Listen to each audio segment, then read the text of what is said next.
kuna sura mbili.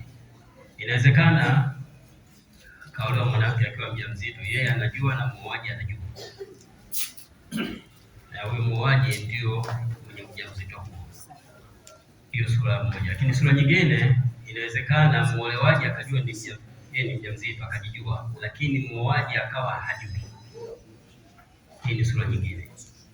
Maana yake hahusiki na ujauzito wala hajui. Na akina mama wanatofautiana. Kuna mtu mwingine ujauzito wake unakuwa ni wazi kabisa, unadhihirika, lakini mwingine mpaka ukiambiwa ana mtoto unashangaa ujauzito kwa wakati gani, maumbile yanatofautiana.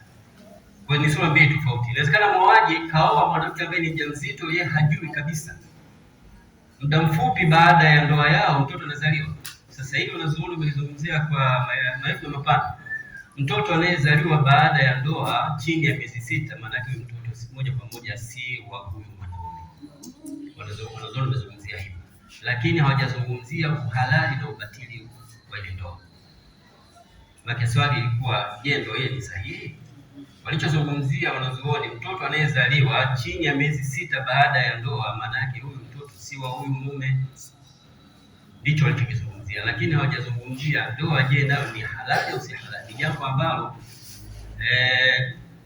halina ushahidi wa moja kwa moja kwamba mwanamke akiwa mjamzito ndoa yake inakuwa ni batili. Nilipata kumsikia shehe mmoja, sitamtaja kwa jina, anasema alipopata swali kama hili alikesha na vitabu mbalimbali akiangalia hukumu ya mwanamke mjamzito kuolewa. Hakupata sehemu yoyote kuna ushahidi kwamba ndoa inakuwa ni batili, ila mwisho alichosema kwamba rai yangu yake shehe, naona haipendezi. Kwa hiyo sura hiyo hakuna ushahidi, dalili ya moja kwa moja kwamba mimba ni kizuizi cha ndoa. Mimba itakuwa ni kizuizi cha ndoa kwa mwanamke ambaye alikuwa ni mke wa mtu, kafiwa au kaachwa. Hapo ndio hatuna ndoa, ndoa haiwezi kuwa sahihi.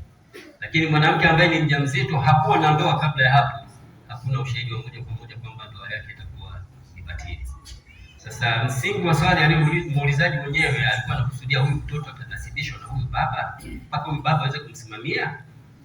Hili liko wazi kabisa, huyu sio baba yake.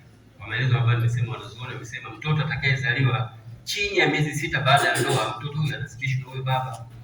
Hakuzungumzia swala la halali wa ndoa. Kwa hiyo mtoto huyu hatunasibishwa na huyu baba, ndio baba hatufaa kuwa wali wa huyo mtoto kama atakuwa ni wa kike. Lakini pia vile vile kwa ajili ya kuna masuala mawili nataka niongezee kidogo nyama. Kuna swala moja ichangia dada yetu mmoja pale akataja miezi 6 watu minong'ono ikawa ni mingi sana. Semina ya wanandoa. Nafikiri ni malezi ya wanao utaratibu huu. Jamii ya Kiislamu ya Malaysia wameliona hili kwamba ni changamoto. Wanandoa wengi wanaingia katika ndoa hawana elimu yoyote kuhusiana na ndoa. Katika ndoa jamani, kuna haki na wajibu. Mume ana haki zake, ana wajibu wake, na mke pia vile vile ana haki zake na ana wajibu wake. Na zipo haki na wajibu ambao wanashirikiana. Wengi tunaingia katika ndoa hivi vyote hatuvijui. Sasa wenzetu jamii ya Kiislamu kule Malaysia wameliona hili, wameanzisha utaratibu kwamba kuna semina, na si kama alivyosema dada yetu pale, inawezekana kulingana na mazingira. Wao semina yao ni miezi 3. Miezi 3 watu wanapata semina ya ndoa na wanapata vyeti, na wamepeana maagizo wale wote ambao wanasimamia masuala ya ufungishaji wa ndoa, kwa maana mashehe hawaruhusiwi kufungisha ndoa ambao wanandoa hawa wapya hawana vile vyeti kwamba wamepitia hiyo semina. Malezi wanayo, na sisi hapa tunaweza kufanya hivi. Kwa hatua iliyopo sasa hivi tumeanza na usajili wa ufungishaji wa ndoa. Wote wanaofungisha ndoa lazima wawe na usajili. Ndio maana Sheikh akasema inawezekana meza kwangu limefika, na kweli lipo. Tumeanza na utaratibu huo kusajili mashehe wote ambao wanafungisha ndoa, lazima wao wamesajiliwa. Tunakutana na changamoto nyingi tu. Ili pia nipenda niliongezee. Lakini la mwisho pia hivi nitaka niongezee nyama katika ulizaji. Na mtu mmoja alizungumzia kitu kimoja AI, kwamba watu wengi tumekuwa tukikimbilia huko kutafuta majibu na fatwa mbalimbali hata zinazohusiana na dini.